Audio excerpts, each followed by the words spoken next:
It's talking about beating cardiovascular disease with the modified Mediterranean diet. And it's starting out talking about this patient he had that had a 75% blockage in his coronary artery. And we talked about him going on the diet and how he lost a lot of belly fat, and his blood pressure, cholesterol, triglycerides, and C-reactive protein, along with his sugar levels, were all under control. And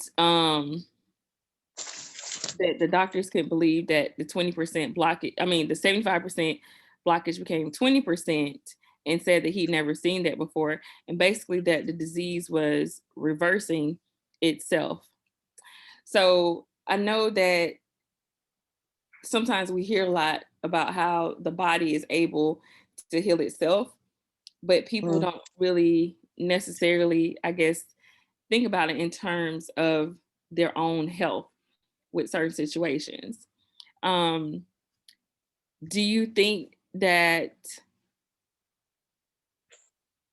people should start focusing on putting the medications to the side and finding more natural ways to heal themselves? Not necessarily. I think you should, one, try to heal yourself naturally, but in the interim, like, medication is necessary when it needs to take an immediate effect sometimes, because sometimes we're too far gone that we need to have something that can work chemically fast, just gonna give us time. So I do believe that combination of, natural healing and medicine can work until you're able to completely come off of it and learn how to heal yourself naturally. But we're just so dependent on medication. It'll just take it's a process. But it's a process I wouldn't mind trying to do, so that way I can get off medications too. If,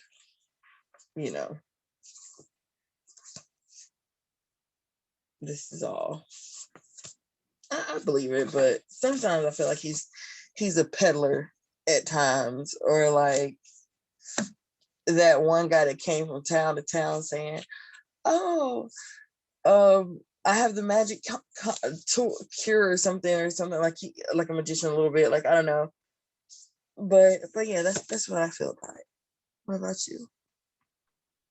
Do you think would you label Dr. CB a peddler? Dr. who? CB. Who's that?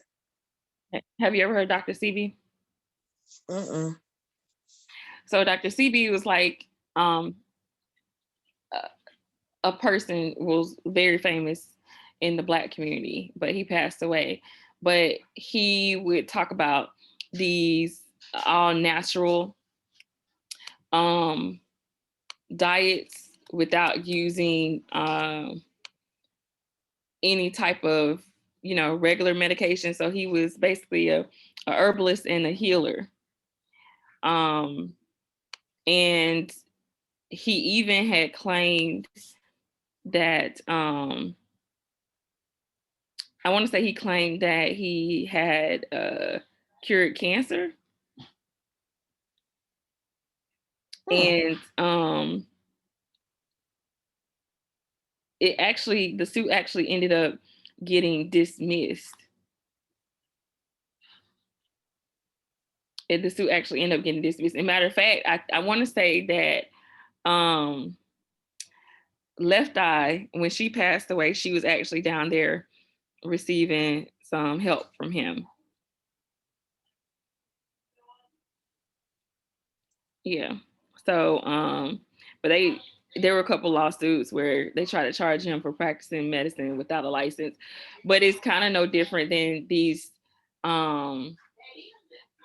naturopathic doctors that do the same thing. And it's basically treating the actual root cause and not the symptom. But I want to say he worked with not just Left Eye, but people like Steven Seagal, John Travolta, Eddie Murphy, and Michael Jackson. Mm-hmm.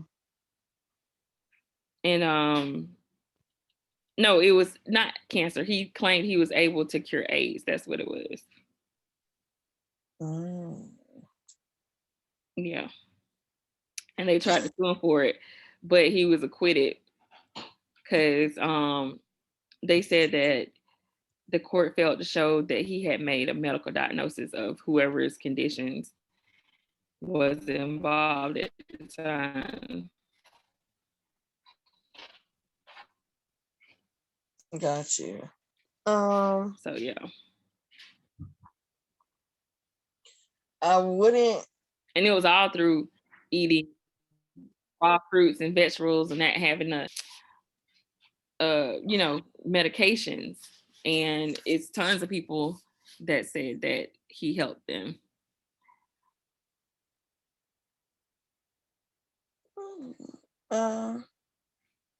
Yeah, well, I mean, like I said, as long as the proof is in the pudding, I'm sure, I don't know if I would consider him a peddler because I don't know how people found out about him. I don't know how did he reach out to people or he just made claims and people came to him well, I guess in a way it's still the same, but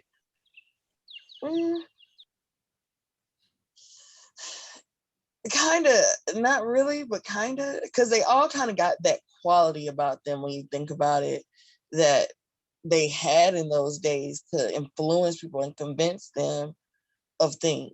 I'm not saying that what they're saying isn't true, but sometimes you get a little skeptical because you're like, it seems too good to be true, though they may actually be telling the truth.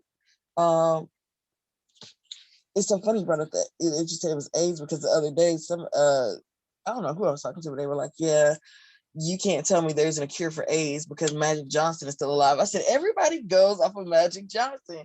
But I was like, I don't even know if Magic got AIDS or HIV, but I do believe that, yeah, I used to always believe, and I still do, because that's why I got into biology, was that everything here has a cure for it in nature.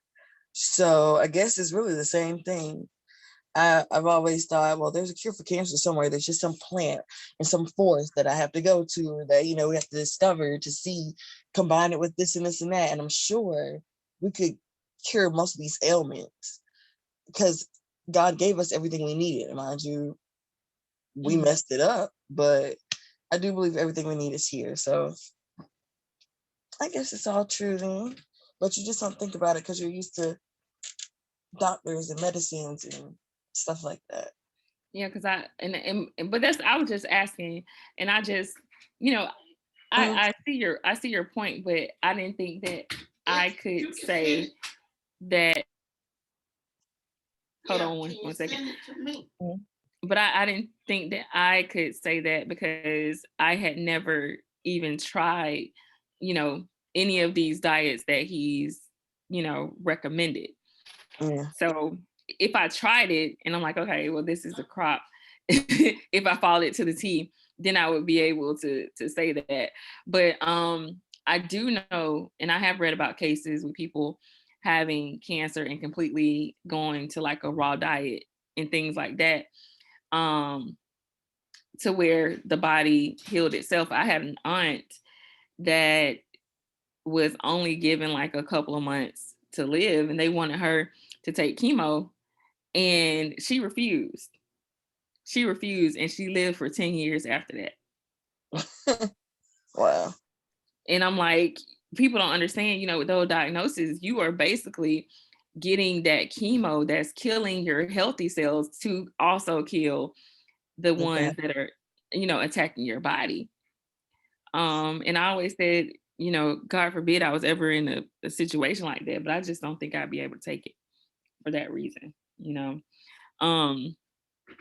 But but yeah, so I think there's different situations, and of course it's not talked about as much um, in the medical industry, because once again we've gotten to a point where it's all about passing off of these pharmaceuticals to treat the symptoms and making money. So you don't find these a lot. When he's talking about, heart disease and how it's been the number one killer for people in the United States and for both men and women, and the underlying conditions with hypertension, diabetes, being overweight and obese, poor diet, physical inactivity, excessive alcohol use, smoking history, high cholesterol. And also that according to the Heart Foundation, someone in the United States has a heart attack every 34 seconds, and every 60 seconds, one of those heart attack victims dies. Like, that's a lot. Mm-hmm. That's a lot. That's a lot. Um, and it all has to do with our food choices and cravings. And he also talked about how, according to the CDC, that 70 million Americans have high blood pressure, and even more have high cholesterol, and that's a third of the country's adults. And I'll be the first to tell you, I was diagnosed with high blood pressure and was given medication, and decided to not take it anymore because it made me have to pee like a racehorse every 5 minutes. And I'm like, because it's a diuretic. And I'm like, I refuse to do this. So I'm like, well, I guess I'll go back to um, smoking marijuana more. And if that doesn't help me keep my blood pressure down, then I don't know what, because I'm not taking this medication. But so far, as I've gone back to the doctor, even most recently, my blood pressure has been normal. And I stopped taking the meds a long time ago. So, like I said, I just think it's all about the choice that you have pertaining to whether or not you want to actually take the medication that is prescribed to you, or to do something different, or as far as like altering your lifestyle. Because he said for people to be able to take action with themselves is that they have to clarify their why for getting healthy, and why they want to get their health back, and why they want to beat certain diseases. And I'm sure it's extremely hard. And sometimes people don't, as we talked about before in previous weeks, they don't want to take action until it's a dire situation in some cases. I know I said a lot, but did you have anything to add? You find and Sandra's back. Sandra's back. Uh, no, and I completely agree. I understand. I mean, I'm about to be 31 in less than a month, and I've never had major medical issues. They've always told me, oh, you need to watch this, or oh, like the signs or whatever. The year I hit 30, boom, like everything came at once, and I'm feeling like I'm just reeling from medical diagnosis, and I'm mad at myself. Oh, I lied. She went back out. And I'm mad at myself, um, simply because I did not take precautions as I should have taken them, and I'm really I'm going back for an exam for Tuesday, and I'm definitely hoping that the results were different from whatever they said last time, because I probably really refuses to believe this. I'm trying not to believe it, but if it is what it is, I can't do nothing about it. But yeah, I wish it didn't take something drastic for me to try to do anything about it. And it's like, I didn't even realize that I was, and not even in that aspect, but other aspects like of medical problems. Like I didn't even realize I was gaining weight until you stepping on the scale, and then like you don't realize you're gaining more, because I don't really look in the mirror. I don't really, I just wear comfortable, loose clothing all the time for years. So I'm not even realizing what's happening to me in my life. I was like, yeah, you gained 10 pounds. And I was like, yeah, I know. I'm trying to lose the weight. But, with this book club and this book and stuff, it's making me really think I have issues I need to get to the root of. I need to stop playing because you're still having chest pains. You're still having this. You have to do something or you're going to end up where you never wanted to be. And so, I really wish you didn't take something drastic, but sometimes it's a kick in the butt that we need. Right. And I agree because funny story, I had to go, and I told you I had to go to the doctor most recently. Um, and that was for birth control. Cause it's only us women in here, not any men. But Yeah. my cycle is just completely out of control. It just randomly comes on whenever it wants to.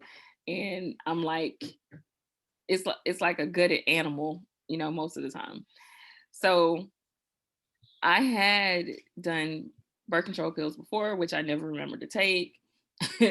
um, I'd done the Nuvaring before, which I liked, but I didn't want to have to keep paying an insane amount of money to have to purchase it, every month. And then I had the Nexplanon in my arm, which I will never get again because sometimes it would just make me really uncomfortable with however I laid or anything. And so the only thing that had really worked for me was, the wind is blowing really hard out there now. The only thing that had really worked for me was the shot, to where I didn't have a cycle at all. So I just decided I wanted to go back on that. But I'll tell you the funny story behind my visit.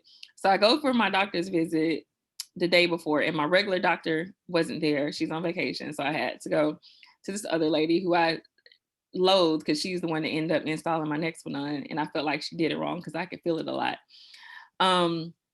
So we go getting ready to go for this consultation, and the nurse wants to take my weight. And I knew I was hovering in a certain percentage, but did not realize that I had gained like 7 pounds since the last time I was at the doctor's office, um, which was when I came home last year. And so, like I said, she took my blood pressure. It was normal.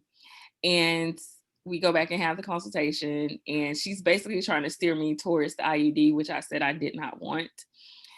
And she's like, okay, well, either we can get you set up with the shot next time your cycle comes on, or you can take a blood test to prove, you're not pregnant, and you get the results back tomorrow morning, and you can just go ahead and bring the prescription in and we'll give you a shot. So I'm like, okay, I want to start tomorrow.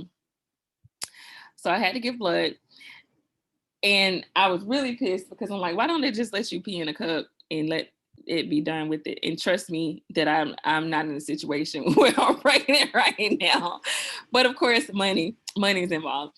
So we did that, and I had to come back and bring the prescription the next day to get the shot. So there's another nurse that comes up. She's like, okay, yeah, we're gonna go ahead and get you set up for your shot and send you back to get your vitals. So go back to get my vitals. And she's like, can you step on the scale for me? And I was like, excuse me? She was like, can you step on the scale for me? I said, didn't you just embarrass me yesterday by asking me to step on the scale? Why do I need to step on the scale again today? Like, nothing has changed between yesterday and today. Please help me understand why you want me to step on the scale again. Like, did you just graduate from medical school? Did you just graduate from nursing school to ask me to step on the scale twice, back to back? Like, how rude are you?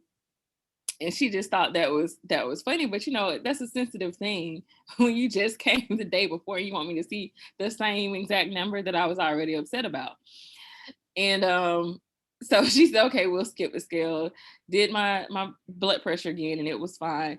And so we go back, and we're in the examination room, and I'm like, why are we back here? And she says, oh, I have to give you your injection in here. And I'm like, we couldn't just do it at the nurse's station because you're only shooting me in my arm. And she's like, oh no, now we have to give it to you in your buttocks. Mm. So you didn't think to tell me this yesterday before I chose this method of birth control.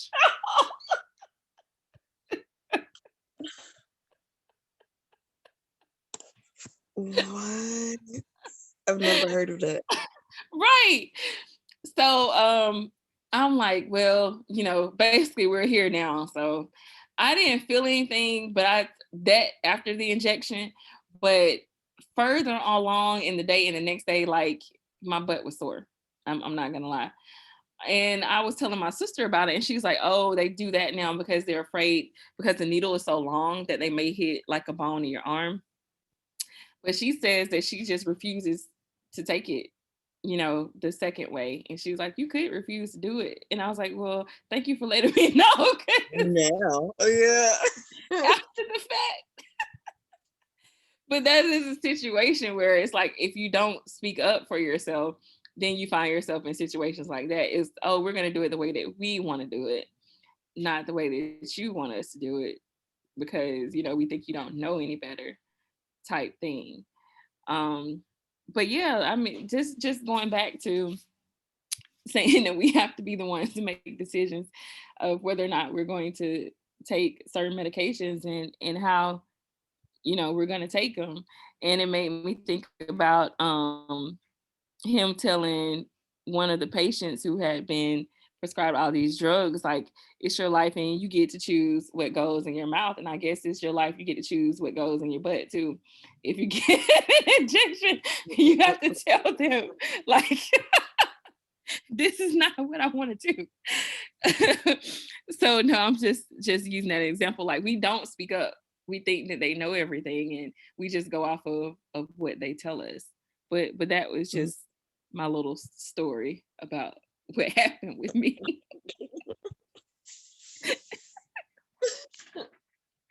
You're stronger than me. I couldn't do it. But I don't get it. Why do they keep birth control can be used in a multitude of ways? Why do they give it to us to regulate a period, but then they also say if you're on birth control, it can stop your period? Right. And that's specifically why, and it's different for everyone. Everyone's not the same. Like, there are women that take the depot shot that still get their period. But I'm one of those, and my sister is one of those that it completely stops ours. And it's like the best thing ever, because, I just have to say it is. It's just one of those things you don't have to worry about it at all. And I'm pretty sure that there are some also possible side effects for people, like for me. And we just talked about how much I weighed that I wasn't happy with. It normally results in weight gain because it increases your appetite.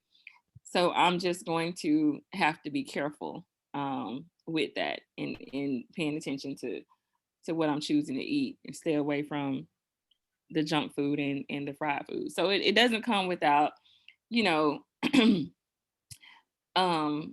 some issues, but it's what works for me.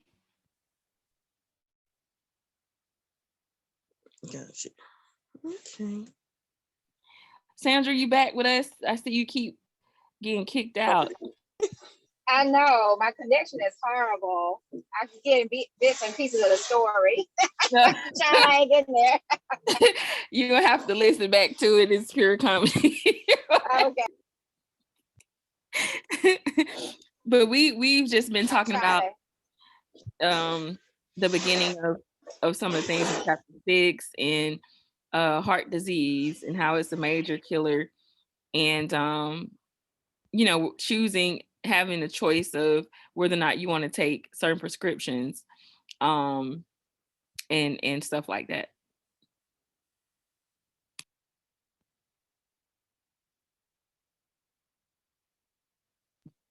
She gone again. No, she's there.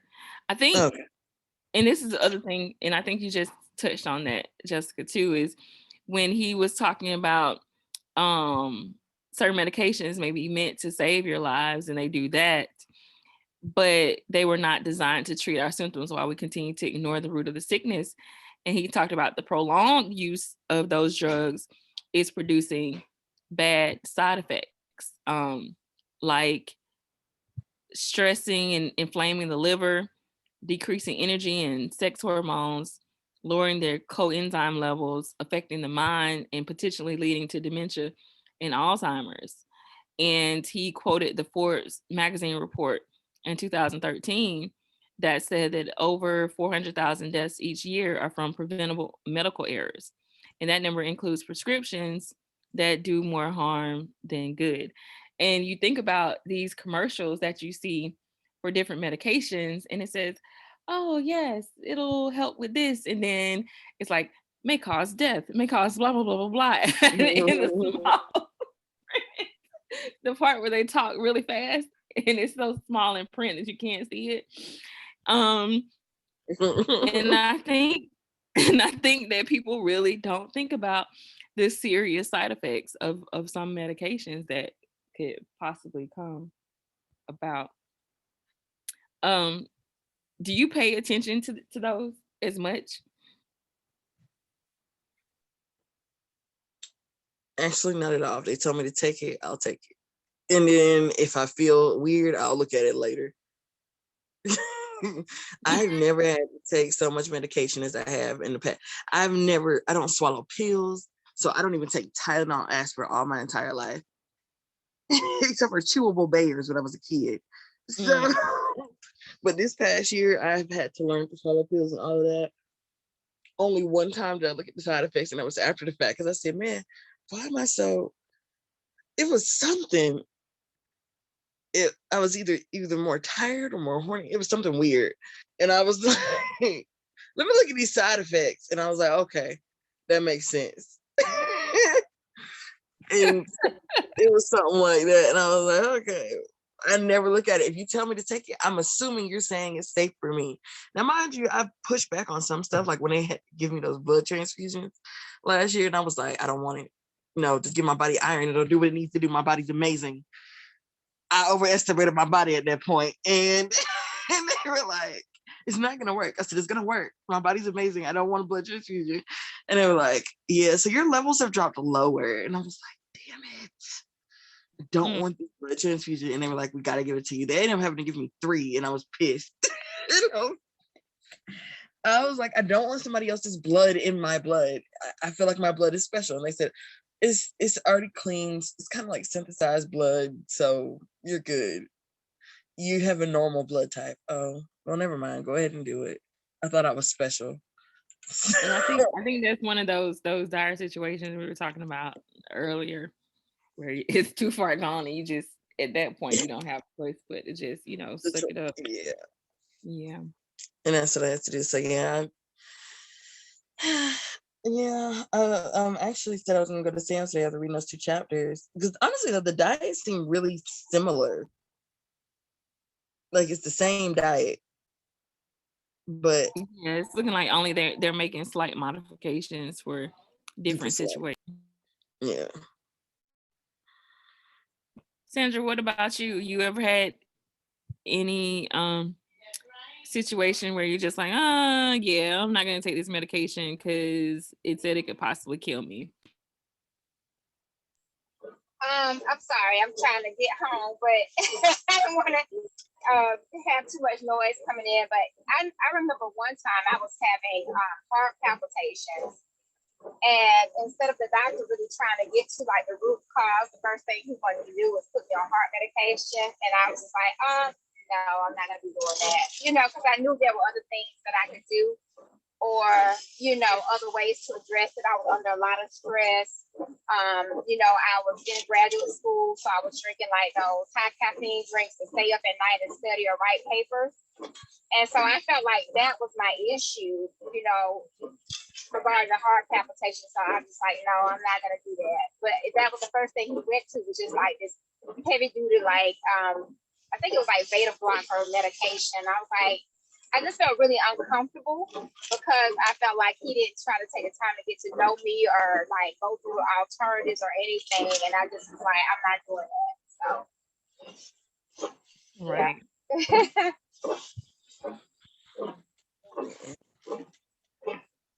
it's good that you know, you had the mind to be like, nah, I'm good. This is the first thing you want to go to, is the most, you know, the strongest medication. I'm good, because they do that to people a lot. They really do. And you know, we as patients, we don't speak up for ourselves. So, you know, one of the things that that I hate in reading this book is like this whole chapter where he's pointing to um belly fat as being an issue in a lot of these situations with blood pressure and stuff like that. And I'm like, this is it. I know I need to get rid of the extra around my middle, but it's just so hard to do. It's like, you know, it's like a family member now. Like, it's like a second person that's attached to me. He's just so used to seeing it, used to it being there. It's kind of hard to you know, start moving and doing stuff to get rid of it. But I do, you know, have that issue with having some extra around the middle. I absolutely do too. I mean, that's always been an issue for me. But you know, I'm wondering now, are people having surgery to get these really small waists and these, you know, big bottoms? Is that what it is? Everyone has the same shape now. I I'm don't just wondering know. how everybody's doing that. I'm seeing it on white people, and that's what's freaking me out. Because I'm like, what? Like, even on black women, though, the tiny waist, I'm like, I don't know how y'all are, if you weren't naturally made this way, I don't know how you're doing it. It's really weird. And it's scary because it's almost like, it seems like it should be anatomically impossible, because you see how with the stars, they get bigger butts, but sometimes their bodies can't really support that. And so they have to get like a reduction, or they end up having complications because it's not First meant to of all, support that. Huh? plastic surgery wasn't meant for Black people anyway. Let's start there. Let's start there. And yeah, so everybody's running around now with these 10K, 20K extra money everywhere, wanting to have the surgery. And it's like these young, super young women too, that haven't even experienced childbirth or anything like that, you know, not knowing that you could probably fill out if something like that happens. But it's just it's very dangerous. We just aren't meant to be having these type of procedures. And I was just looking at Facebook the other day, where one of my Facebook friends was talking about his cousin passed away during a procedure from a blood clot to her lungs. You think about Kanye's mom. You think about the stories that you really don't hear about. You think about all of the botched surgeries that happen as well. And I couldn't risk it. I couldn't risk it. I would just have to force myself to find a natural way to get there, because I just couldn't do it. I could do it. And then you look at the disregard that they have for people's bodies during these surgeries, like when they're doing the lipo and they're just jugging, you know, into their skin, and it's like, oh my goodness, there's just no. I couldn't do it. Mm, yeah, I'm with you on that. I don't think plastic surgery is meant for anybody. It's not natural. Like, you're introducing foreign objects into your body. That's why I don't want to do, I mean, and no offense to anybody who does do that, even you, but I don't want to do the stuff where they insert like the T rings or new rings or whatever, because there's so many horror stories of, and honestly, me myself, I was scared when I heard it. I said, what if it slips and goes? I don't have time. I don't have time. Are you talking about like the IUD? So I mean, the Yeah. IUDs do get lost. The new ring, you just insert it yourself. It's not going. It's not going. They told me I should have Traveling got other an places. IUD. I was like, nah. Yeah. Yeah. Good Jesus, what did I roll up on? Good morning, ladies. You missed the best part. Like, what did I just roll up on? Okay. So what you inserted yourself? No, we're good. Hi. Since it's only women, we were just talking. Oh, okay. What we talking about now? I want to talk. We're talking about the plastic surgery now. Yeah, everybody's getting in the same. Everyone has the same shape with the tiny, tiny waist and the big bottom. Oh yeah, I got a I'm lot of like, how people is in my everybody doing community with that? that. It's a trend like everything else, you know. It is. It is. And a trend, and it's like beauty standards, right?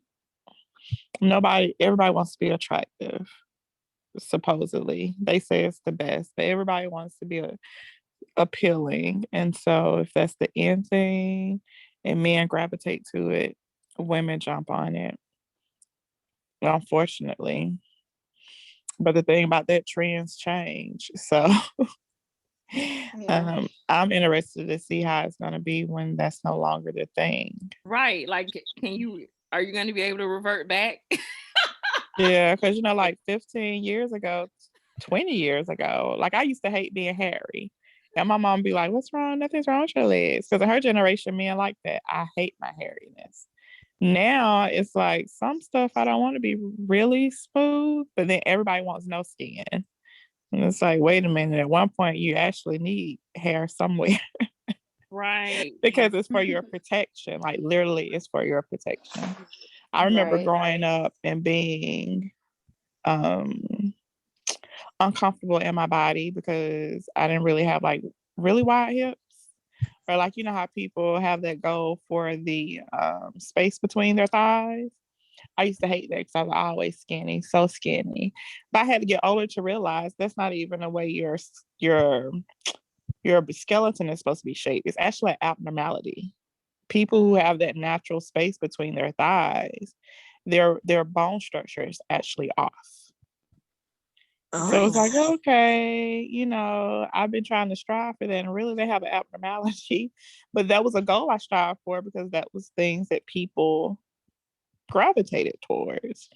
So it's just interesting to see, I'm not against it, cosmetic surgery. But some of the things like the artificial implants, I probably wouldn't do. Mm-hmm. But I would do something like now they do breast lifts, but they do breast lifts and don't put implants in. Like you have the option now. I could see myself doing that. Yeah, I have some friends that have gotten reductions because of back problems, back issues. Yeah, like back issues. Like me, I can see myself getting my breast lift, not because I don't like my breasts, but because, again, I told you I was skinny. I went from a B cup to like a double D overnight when I had my daughter. Mm-hmm. And it causes issues. If you're a girl with big breasts, you sweat under there and stuff. I don't like that. Mm-hmm. So I would get a lift probably for that. But I wouldn't see myself putting like implants in my booty.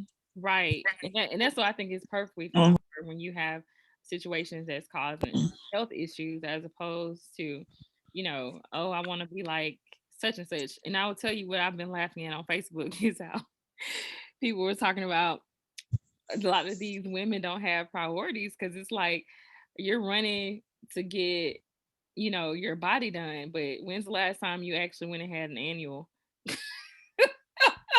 Or, you have a situation where your teeth are out of order, but you're not getting that fixed.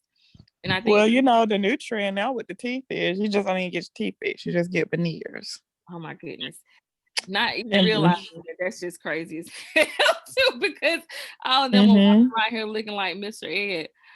And then I tell people, veneers, like veneers don't last a lifetime. Right. So you actually, after like 10 or 15 years, have to get them replaced. It's the same when you get the, well, a lot of doctors are not doing BBLs anymore, the Brazilian butt lift, due to so many people dying. But even with that, the tissue can die. That's not permanent either. So after 10, 15 years, you have to get another one. Yeah, that's just crazy. Yeah, I remember working in a hospital. It was women that the first time I would be stunned, like first time they ever went to a gynecologist is when they got pregnant. Oh my And they God, would be like late 20s, 30s. that's insane. You know, I had people, you look at them, you can't look at somebody and say they're poor. You can't. Like I just know you can't. But I knew women who, after they delivered, I spent more time taking care of them because they got mommy makeovers. They scheduled their C-section so they could get the mommy makeover at birth. And What? then they would like charge it on the what's the card? Can't even think of it, but it's the card that most people have for like medical things. Care credit. Care And they credit. There care you credit. go. Yeah, Mhm. they would get Yeah. approved for a care credit, and we would take care. They would be on a full suit, full faja and Mhm. everything. We trying to take them out of it to get them to the bathroom and put it back on. And they would literally schedule a seat. They didn't care if their baby was like under full term. The Oh my goal was you schedule that C-section, get the full, they would do the C-section. I would assist with it. Then the surgeons would come in immediately, do their full body, and then we'll suit them up and take care of. oh my God. I've heard I, of that before. I have. wow. Mhm. Wow. Yeah, a lot of the celebrities did it. A lot of the celebrities we took care of because it's a Mhm. suite in Atlanta and Piedmont. So some of our patients went there. I would have to travel there and take care of them in the suite, or they would be at Fed. And then it would be regular people. So it wasn't just celebrities, it'd be regular people come in and be like, I want to have this snatch back. And so when they leave the hospital, they still look swollen, like they actually had a baby, but literally they actually had cosmetic surgery right after. I've heard of that, and I That's think insane. celebrities kind of, drive that trend, and it makes regular women think, when they see these after pictures, and I had the baby 4 weeks ago, and I look, I can say snatched. It gives other women that idea that I've got to run out and do that same thing too, or that you put pressure on yourself to look a certain way when it's really not natural. Yeah, I think it does enhance it. But what I will say in our culture, because it is our culture, I remember crying. My my mom was just like, "You don't listen," because I wouldn't wear a girdle. Like it hurts so bad. Like I know I'll probably get a tummy tuck because my uterus was so wide with so much fluid. Like it literally, I know my muscles, everybody muscles split, but mine wasn't going to heal back all the way. And I was like, I'm not going to be breastfeeding and be in pain every day just to snatch back really quick. But in our culture, I don't know if you had kids or people had kids and your parents told you that, but it was custom. You put on a girdle after you deliver to snatch back quickly. And I don't get that one either. But hey, to each his own. Yeah, because your body had to take 9 months to change, spread, develop. It should take time to go back. And everybody's body is just, different. But I know there's like African culture, African American culture, West Indies culture. You can even see old movies from like the 30s, 40s, and 50s, like Gone with the Wind.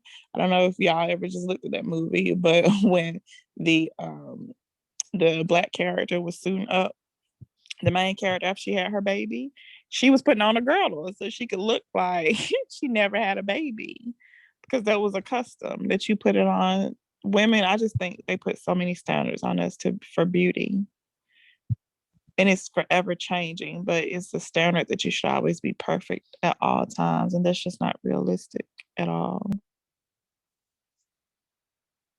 And that is very, very true. I full disclosure. So my cousin's birthday was the other night, and she wanted to go to King of Diamonds, which is at the strip club in Forest Park. So, I'm this is really not my thing. Watching women dance is just really not my thing. But I was just thinking when I was sitting there when we were talking about, cosmetic surgery, those girls that were there, I don't think, well, the ones that, came near us that we could see, I don't think any of them were not natural. Like they had, their butts seemed to be real because, you got the dimples and the indentations and the stretch marks. And, you know, a lot of them were walking around with small breasts that didn't look like, you know, they had surgery, but they were just naturally small breasted women. But I was just thinking about, you know, how beautiful Black women are in our different shapes and sizes without having to get all of the extra done. Like, you know, if you lining these girls up and all of them had surgery and they all look the same, like, you know, where is the, what's the word I'm looking for? Where's the uniqueness Uniqueness. in that? Yeah, like I Variety. don't understand the Yeah. cookie cutter stuff. I Exactly. don't know, because I was looking the other day. It's so funny because I'm always listening to old music, and you know, back in the day when it was Freaknik and Luke, everybody wanted to be those girls. None of them had butts. None of them had breasts. Right. They was just slim girls who were twerking nothing. Because now you be like, you can't twerk now with no butt. Like they literally had no butts. If you pull up any of his album covers, any of the women that was with them, they was just regular women every day. Even if you look at Aaliyah, if you look at pictures from 15, you know, between 20, 15 years ago, and we call these people so beautiful, none of them really, they had on, if they had on makeup, it was really natural. But most of them was just like regular women. Yeah, Aaliyah was really made up like a boy. A boy? You think about it. Well, they might have put on like mascara or something, but you know, like even now with the eyelashes and the makeup. I was telling a girl one day, I was like, you know what, first of all, my skin is so sensitive. And I know I have skin issues. But I just refuse to wear makeup every day. Spend 30 minutes, an hour. Not knocking women who do, but it's like I had a roommate. So this is an example. I have a roommate. She's beautiful to me, but she thinks she's ugly. This girl would go to sleep in makeup. She would wake up in makeup. What? Like she literally, when she stayed with me, she was like, "Can I stay with you for a while?" I was like, "Sure." And one day I said, "Girl, just me and you. Why are you going to sleep in makeup?" She was like, "Because, you know, I got used to it. Because even when I date, if I go to somebody's house, I go sleep in makeup." And then I was like, "But what if he wake up for you?" She was like, "No, I wake up real early before him and put my face on." And I'm like, "So do you ever just really see your face?" Because once she stayed with me, and after a while, I'm like, "Do you ever really see your face?" She was like, "No." And I don't care if she had to spend her whole check. You were going to get your makeup if you didn't get nothing else. And to this day, we're 40 and she's still like that. Oh, that's You nice. don't even know what your real face looks like, to the point she'd be like, "I have skin issues." I'm like, I bet. But she just covers it up. Like You she sleeping doesn't in like, makeup. yeah, she literally, when she did it the first time, I was like, "Girl, I ain't your man. You go in another room." But like, "Why you got on makeup?" She's like, "I'm just accustomed to it. And I go to sleep in it." And like now I see girls, I'm like, "You got your makeup done Friday. Saturday, you got on the same makeup. Sunday, do you wash your face?" And I hear people go like, "No, because I don't want to mess up my eyebrow." What? "I don't want my eyelashes to fall, so I don't wash that area of my face." I'm like, "Okay, we grown as hell. And you don't wash your face because you want your eyebrows to be perfect. What happened to just getting them wet?" Like shape. Like those are things that I don't think is, you know, like this is what we're doing now. That's the interesting part to see people doing now for the sake of, you know, looking perfect. But I think it's so much, you know, like you said, as far as the culture now in terms of like younger people, you know, you see the teenage girls with the wigs and the hair glue and the, you know, the eyelashes and watch the YouTube videos. And, you know, I think it's just so much pressure now, even more pressure that, like you said, the natural beauty is not, I think it's appreciated some, but not as appreciated, because then you have this other like ultra glam. We want to look like one of the housewives. You know, we got to be perfect 24/7. That's kind of driving this thought. And you see it, like you said, in younger and younger people, where you don't know what your real hair looks like either. You know, you don't Right. know, like you said, what your face looks like or anything. Yeah, because that blew my mind when she went to sleep with that makeup. I was just like, and I mean a full face. It wasn't even like, you know, how you put on powder or whatnot. No, you had on a full face, eyelashes, everything, and you went to sleep. Like you propped yourself up and you went to sleep that way. So, you know, And there it was was, this story on the news a few years ago about this. I think it was this man. I want to say he was either he was Asian. I'm not sure which country he came from, but that he wanted to divorce his wife because he had never seen her without makeup, and then one day he saw her, you know, what she really looked like. And it made the national news that, you know, he was like terrified because he had never seen what she looked like. When he did, he was like, you know, that was like, you know, like she had been lying to him this whole time. So he wanted to divorce her. Yeah, I think that was in China. It was another I case want to like say that. so. I'm As saying, well. wasn't another case the lady had surgery, right? Yeah, Wasn't it she on had her plastic face? surgery and their kids came out Well, looking ugly. different. Quote unquote to him, ugly, you know. And he was, yeah, he divorced her. But I mean, it's weird, like even different areas. Because sometimes, like with my daughter, is it a few kids that go to her school that like wear, like they'll wear maybe sew-ins, and it's very few. But for the most part, most of the girls, they're natural hair, no Yeah, makeup, I love it. I you love know, it. I do style and the same stuff. thing. Yeah. That's what I Yeah, say. it's cute. Yeah, it's two extremes going on. Like you said, it's either natural or either like real glam going on. And it's What you just see fun with to see people. how it affects, like even in one county, Henry County, well, it could be big, but you know, to see one side of the county, it's like natural. It's like okay, and then you go to another part, and you be like, "How old are you?"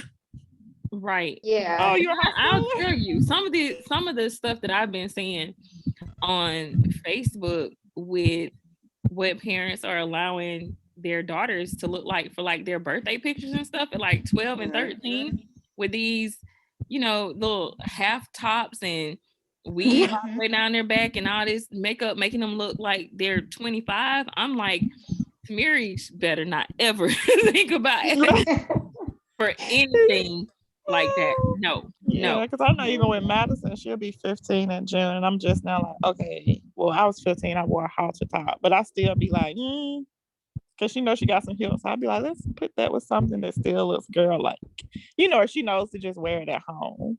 Like she'd be like, I ain't going to public in this, but she wears around the home. But sometimes I'd be like, I know they child the same age as mine. Right, because You're some like, of you these better be men are 30. disgusting. That you are setting them up to be subjected to predatory behavior. You know, Yeah. because here they are, they have Facebook pages as well, and you're basically posting them like this, just waiting for some dude to slide into their inbox or their DM. Like, And they sure will. Like Madison, she has an Instagram, but she has a she calls it a spam account. You know how people just post memes. But like sometimes when I'm on Facebook and I'm like, I know who child that is. Wait a minute, they 13. Why you got her own Facebook page? Like I wish Madison would have her own Facebook page. Girl, that's not what we do because you know it's a difference between they're at home, but when you give them access to that. Like for instance, Madison, I remember the first time somebody looked at her, she was 11. Yeah, she was 11. That was the first time I straightened her hair. And we would be in the store, and teenage guys, you'll see them take a double take, and then they'll look and see you licking, and then they turn their head. Or women would be staring at her, and then they look. Because at that time, it was her first time getting her hair straightened. And she does have a little hip. She's slim, but, you know, I guess you would consider what you call slim thick. But she was a kid. And I knew then at 11, she might have been 10, that people were eyeing her. I was not gonna let her have her own personal social media account posting pics. You just no, I need to watch you. And she was that young then. And she wasn't even really developed as well as she is now. So like we have to just be, you know, careful with, you know, saying what beauty looks like, saying you know, you need to do this for surgery. Because I can hear her friends talking about surgery. They're like, when I go to college, I'm gonna get my butt done. I'd be like, what? Before a baby? Girl, I'm gonna get my boobs done. that's just wow. you know, and different. She'd be like, Mom, why they want their butt in their boots done? I'd be like, girl, I don't know. Because I'm so used to telling her she's so beautiful, she don't get it. But I think it's because they do have accounts online. They do follow people and they do interact with adults. And I think they have to have those standards in order to be considered beautiful. Right. I think what happens is with those social media accounts, it magnifies those underlying self-esteem issues in young girls and young women as well, because those are the only images that they see blasted continuously through their social media accounts. Yeah, but it's sad. I just watch because I know it's a couple of people live over here. They're grown though. And I'm like, girl, what you gonna do when you get older? Because I know they have implants. You can tell the difference between somebody who had a BBL, which is their own tissue, versus the implant. And it looks like they literally look like ants for real. I know people say that online, but you really look at them like, girl, you can really see it. They like it's already sagging. Unless you know they didn't have enough thick, their skin is not thick enough to hold that. And I'm like, what's gonna happen? Because when you get older as a woman, your skin thins due to Right. hormones. It's gonna be hanging to the back of your knees, or are you gonna get it removed? Like it's already hanging. You're like in your 30s and 40s. Right. And what happens when your old man can't carry the extra can't lift up that extra weight because he old too. Like I'm telling you, I think the oldest patient I ever took care of, she was 70 something. And I remember thinking then, if I ever got a boob job, I would never get the implants because she was like 70 something and still had her implants. And literally, when she took her shirt off, you could see the implant. Her skin was so thin, they hung like two oranges in stockings. wow. And she was like, yeah, I got it when I was younger. And I was like, when you supposed to get those out? After a while, she was like, yeah, but I didn't have the money. And that's another thing. You might have the money now, but you might not have the money later to Right. fix or remove. And I remember when I took care of her, I said, I'll never get implants because this is what the outcome gonna look like. That's the part they don't tell you. No, because a lot of doctors, it's money. Cosmetic surgery is a money Right. business. They know insurance only covers if it is a medical reason and you can justify it. But for the most part, they know it's like you buying hair. And they just, you pay. I think a lot of the women think when they get it, it's permanent. But it's like, no, they tell you it's not permanent. Like even implants in your breast, you're supposed to get them taken out after so many years and replaced. Right. I think Yoshunda, you were hitting on something too about the tummy tucks and stuff that people feel like, it may be permanent, but it's not. I had one little patient, she was telling me that she had a tummy tuck and then she got pregnant. And when I'm telling y'all, this lady's waist was like probably 3 times the size it was supposed to be. And you could never have told that she went through that whole process to have a tummy tuck. It was just crazy. Yeah, because that's another I was like, thing. I wouldn't tell nobody. Well, they're supposed to do a consult. Things like tummy tucks, breast implants. If you know that you're not done having children or you haven't had one yet, you shouldn't get one. Because a tummy tuck is meant to repair that's what most people get it for. After you had a baby, everybody muscle splits, right? So it's supposed to repair it back to pre-pregnancy. So if you get pregnant, that's like you just gave them money because it's gonna split again. Right. And it doesn't go back.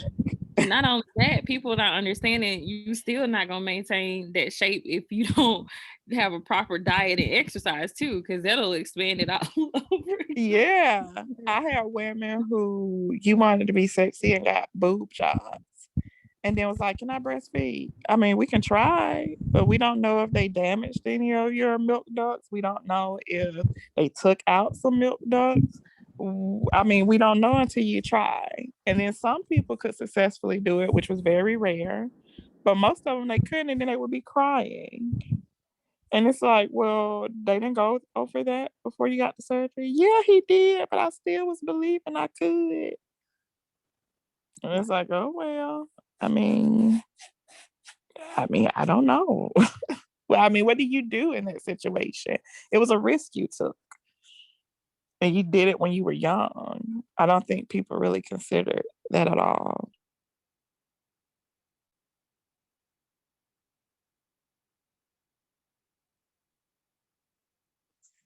Usually don't. But it's an interesting topic. I talk to a lot of people about it, but it's so much. I think it's harmful to us as Black people than it is to everybody else. Not just even the cosmetic surgery, but like I was talking to a doctor I used to work with, and she was researching hair loss. And Black people, Black women are losing hair at a higher number than they've ever seen. Alopecia, tension alopecia from weaves, from lace fronts, from braids not being appropriately put in, chemicals. It is so high that she was telling me now they're putting it in the medical books. It wasn't in there before because it was just far few in between. But now so many people have alopecia, non-reversible alopecia from hair extensions that they had to put it in the medical book so they can research it and figure out how they can treat it if they haven't killed the follicles, or she would say more of how it's going to impact women mentally and how they're supposed to address that as doctors, because more and more Black women are coming in about it. Yeah, that's I'm not surprised though, because I swear you have a lot of these chicks walking out of these African braiding places, with their eyes so tight and the forehead so straight and lifted that look like they had Botox. Like I learned my lesson like maybe 15 years ago. I went in there and she got a second person and thought they were gonna do my hair. And I got up out the chair. I paid her for what I thought it was worth for what was in my hair, and I left. And I was like, people do this all the time. She's like, usually it's 3 or 4 people. I was like, oh no. And the little bit that they did, because my hair follicles are not used to that, my hair started breaking off. When I was taking the braids down, literally some of my hair was with the weave. Wow. I never did that ever again. Like I can't wear that. But I know people who had a full head of hair and their hair was pretty. But because the thing was to get lace fronts and stuff, they literally have no edges. Whether it's their kitchen, like it goes around in a circle. They literally have only hair in the middle of their head. And it's sad. So I'm like, you had a head full of beautiful hair. And now, it was weaved by choice. Now it's by force. By force. It's not funny, but it's like you're not gonna never not be able to not go with weave or wig. And that just points to something else that's not natural. When you're having something attached to your head that isn't supposed to be there. And I don't understand why people think that when they're sitting in these chairs and they're complaining about how tight their braids are when they have to take, medicate like headache medicine or something after that. Like, why would you think that wouldn't be an issue for you? Girl, I saw somebody on Facebook from my hometown say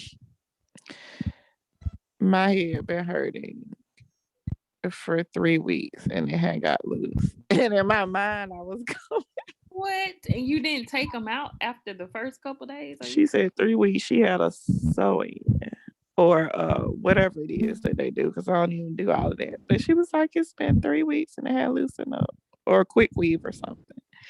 And I was like, it had loosened up in 3 weeks.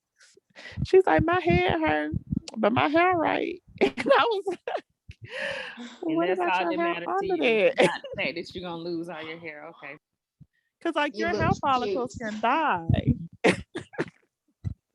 Yeah, she was like, Lisa, I'm cute though. And it had went 3 weeks. And I was so stunned. I had to read it again. And then other people started coming and like, yeah, girl, I go there too. Yeah, it's gonna be tight. And I was like, so this just ain't no one-time thing. This is something that this particular person does to everybody head.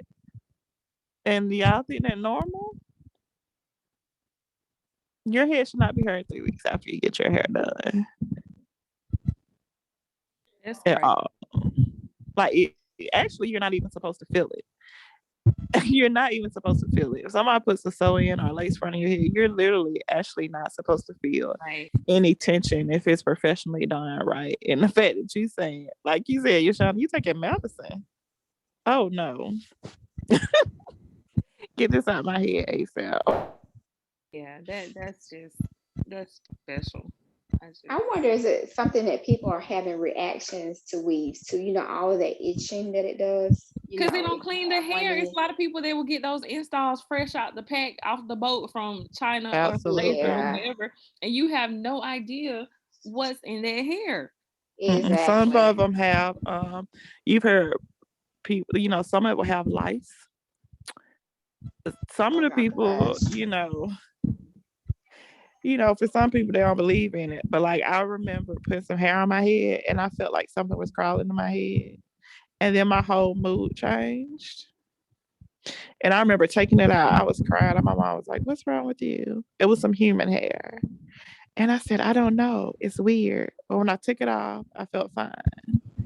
I tried it again a couple of months later. And I was like, I just want to get this style for the weekend. And it did it again. And I took it out. And then Chris Rock did his episode because I'm not gonna lie, I was ignorant to it. I knew it was human hair and I knew it had to come from somewhere.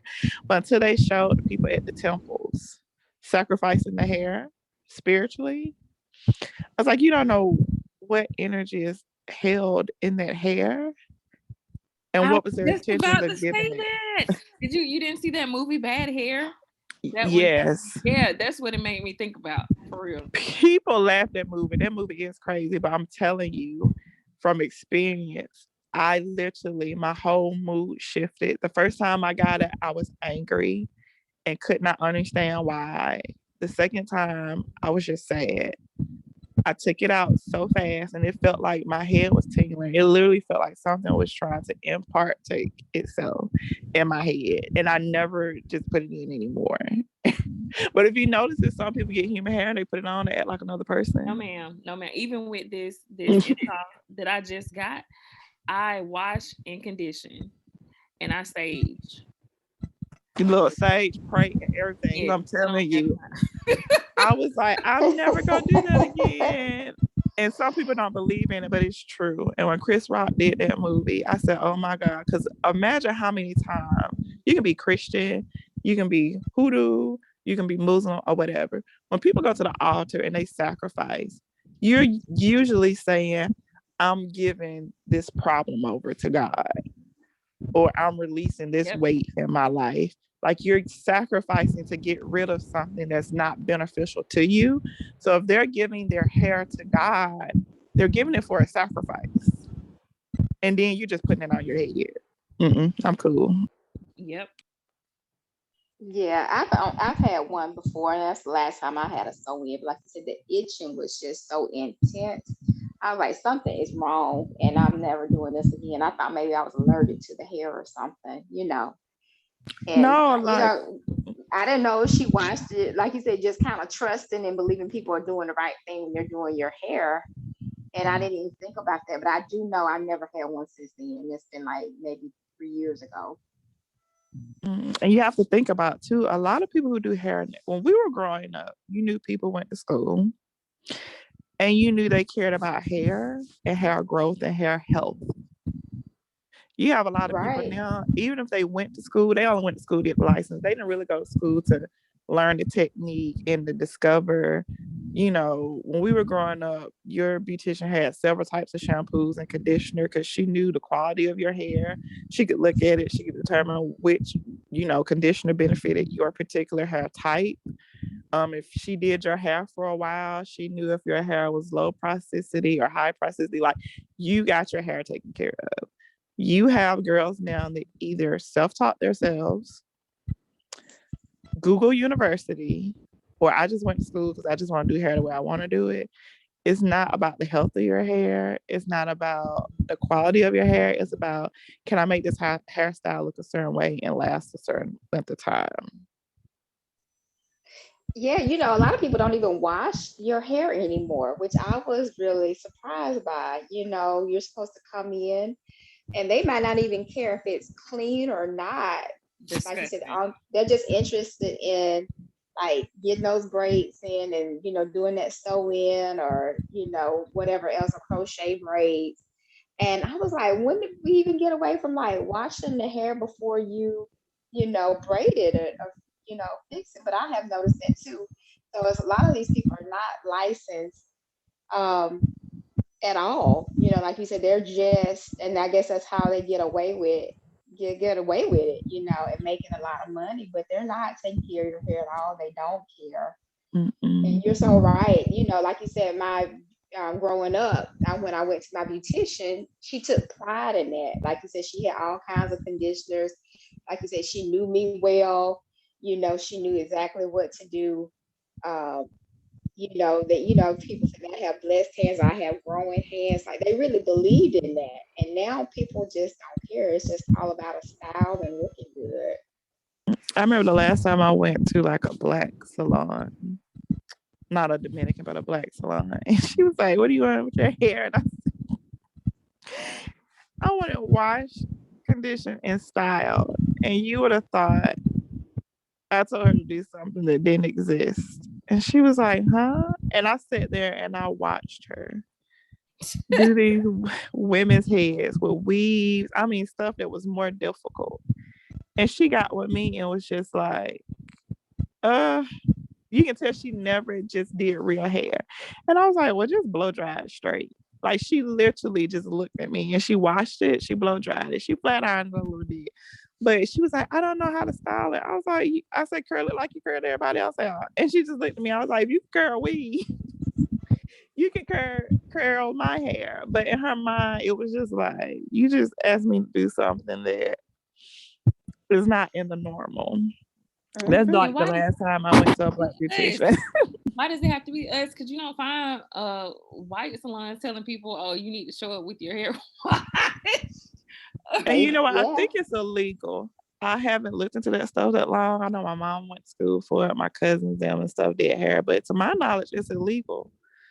Because you have to know that it's clean. Mm. Like you're supposed to know. You're not even supposed to do hair that's not clean. Like even if they said they wash it first, because I've done that. I have eczema and psoriasis on the scalp, so I'll wash my hair before I go because I know that they don't scrub anymore. But even if I wash my hair and it's wet, they wash it again before they style. Like that's something they learn in school. Must be washed before style. So I'm trying to figure out how are you telling people to come and you don't know? Like you're supposed to have shampoo girls to wash it for you and blow dry Right. their hair Right. and prep it before they get to you. It's actually illegal to my understanding, but hey. And then they pay you $4 as if they washed. Right. Right. You I know, mean, they'll wash it for you, but they'll charge you extra to wash it. which is insane. Because I know, is it Mr. J I used to go to? I don't even know if he's still in Atlanta, but he was one of the celebrity stylists. I mean, Mm-hmm. for $500, you got your hair washed, you got your hair dried, they braided it down, you put your weave in, and you got champagne, real champagne. And there's people around here talking about $350 for the install. You buy the hair, and you still gotta wash your own hair and blow dry it. And they do the 4.9 and ATL at the celebrity stylist, and you pay the same amount. But I'm wondering if it's people that are operating unlicensed versus licensed people as well. I'm just wondering, is that why some people are doing that? Because then maybe they can say, I'm really not, I don't need a license because I'm just braiding or, you know, doing a sew in. I've But I'm seen just people wondering with, how they with get. full on shops with their And lights ask, hanging up. That yeah, and they said, want you to wash it. "Yeah, some people that don't Yeah, I know." know. Or they just get lazy, you think? No, Like, I I want to do it. think Yeah. that's the world of looking at entrepreneurship on social media. Like how we were saying beauty on social media. You hear somebody say something, everybody want to do it, and they don't know why people doing it. Well, first of all, should nobody be saying wash your hair first? But I just really think that because they don't know how old school went, this is your hair type, you need this particular shampoo, this particular conditioner. I don't think a lot of them know that, or they don't want to take the time to. Right. They don't want to take the time. And I think it's also about money. Like, I'm not going to wash because I can squeeze as many hairs as I can into this particular time frame. And I don't have to see somebody else to wash either. And then you also have to think about the generation. You have, you know, my mom, like their generation, like my grandmother's generation, I say they got their hair pressed. When we were young, we got our hair pressed, but you still had the relaxers in. Okay, you have some women, they might be in their 20s or 30s, but their entire life they never had natural hair. So all you do is you have relaxed hair, you wash it, you condition it, and then they just style it. Now you had a movement come and everybody wants to be natural, but they still want their hair washed and blow dried and get a quote unquote protective style and a sew in. You don't even know the texture of your hair, how to take care of it. You sure ain't gonna wash no 4D hair and condition it and comb it. You're gonna say it takes too long or somebody's hair is nappy. And so you leave it up to them to do the bulk of it, and then you just do the styling. But you want to charge top dollar like you're doing the whole process. And then people are okay with that. I think if consumers wasn't okay with getting the bare minimum, they wouldn't be able to charge you and serve you at the bare minimum. It's true. Look, you know darn well if it was 1992 and one of them beauticians said, "Wash your hair for you, call," it wouldn't have been nobody in the shop. Absolutely not. It's true. It's very true. Oh man. I've enjoyed this conversation because I'm glad it's just us women in here, because you know if it you know, the guys, they'd be like, what? Like, why are we? But you know what? I wish men were on the conversation because they just assume, you know, that's just what women's supposed to look like. You're supposed to have your weave in. Why you don't have a small waist? Why why she got a big butt? Why you ain't got one? Like, they need to be able to know that women are different. Enhancing your beauty is different than being beautiful. You can be beautiful and don't have to enhance anything. You can choose to if you want to, but I think more men need to be in a conversation, because not only do women do this amongst themselves, having men say this is what I want makes it even worse. Because now because most women compete amongst other women, and then they compete on what the man likes. You know, just like the Derek Jackson thing that just came out, right? Oh wow, yeah. Yeah, and I made a post about it, and I'm like, your wife ain't even ugly. And all women could say was, she showed up with this bonnet. Well, first of all, it's not a bonnet. It's a knitted cap. Even though you say you took a glance and looked like a bonnet, I can see that too, but it wasn't a bonnet.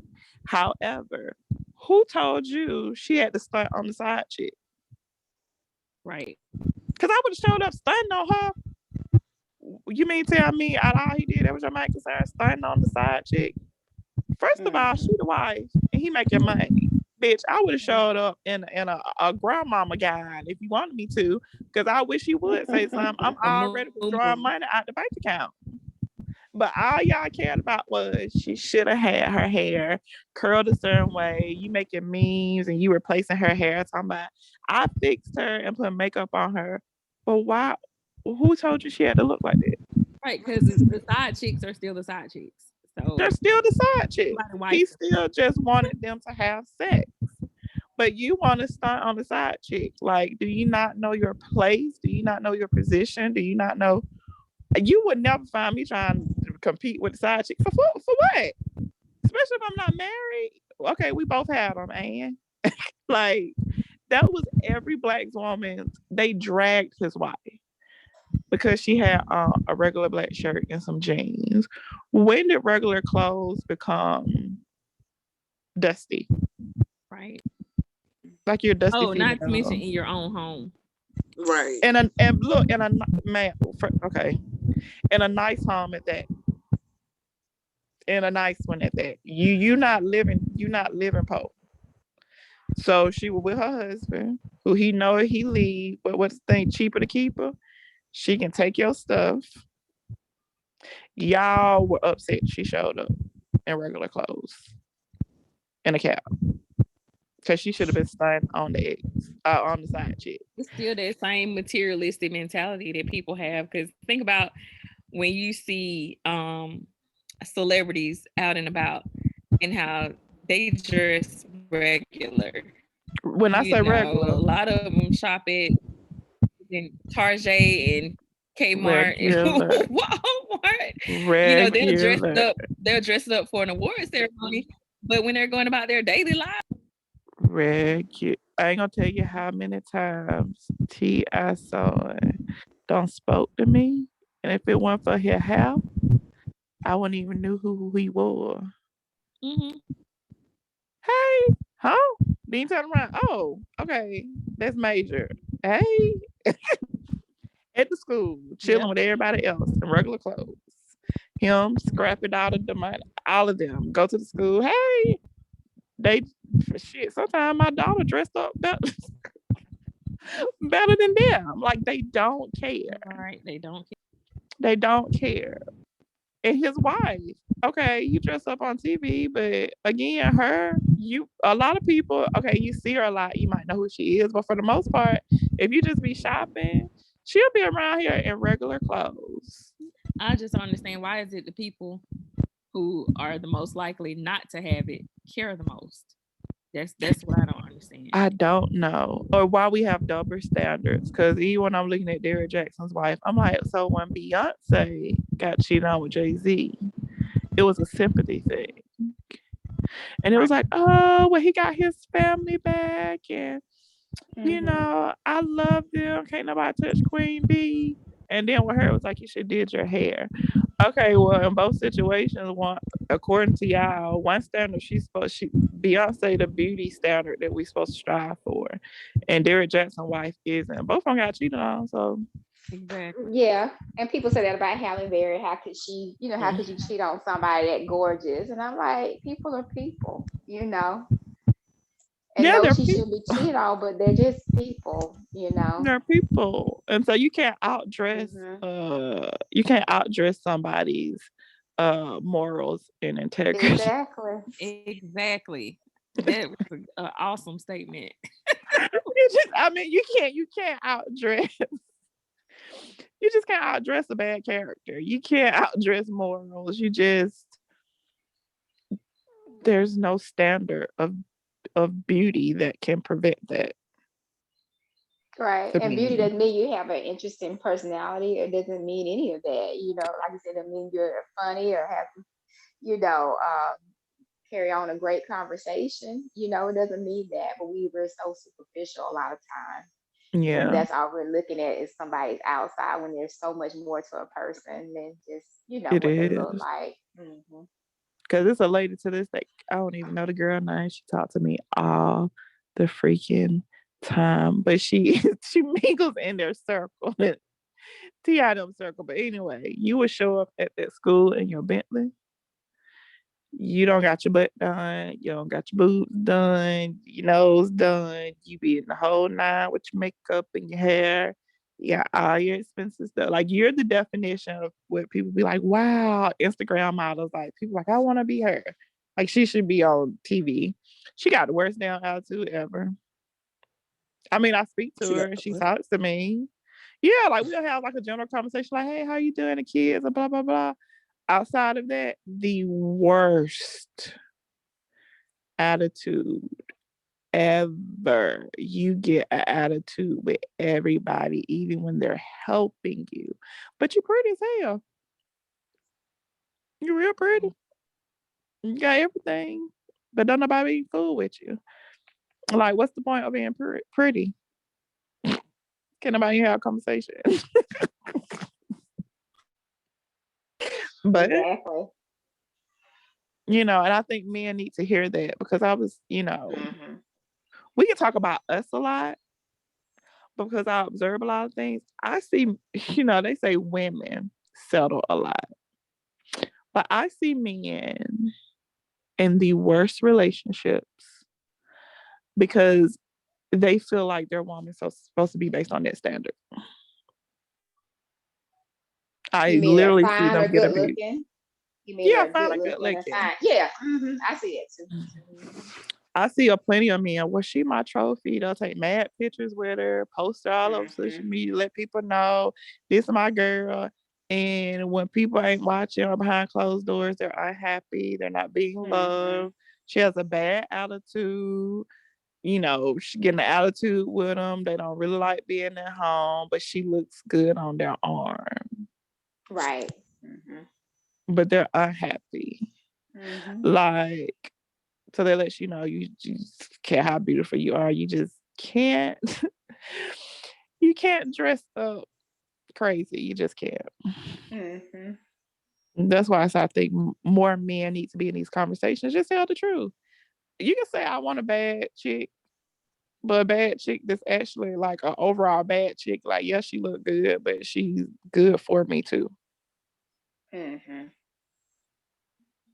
Versus being like, she just look good, but I'm just, that's the standard of what a couple's supposed to look like. Like even with Beyonce and Jay-Z. He goes with her because of arm candy. She with him because of money. If he had no money, girl, they wouldn't even have an album. She'd be like, he ain't even worth my time. Like, even though they're a great couple, and I know people who know them, but like just being realistic in real life. You just need to put stuff on the table. If he wasn't making billions of dollars and he would have cheated on her, she would have been gone. Right. If he was a regular rapper, she would have been gone.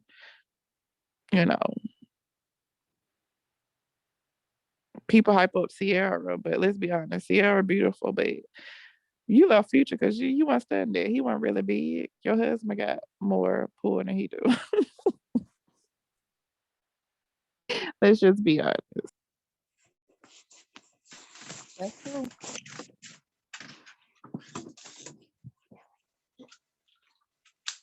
Okay, we done had some good discussion.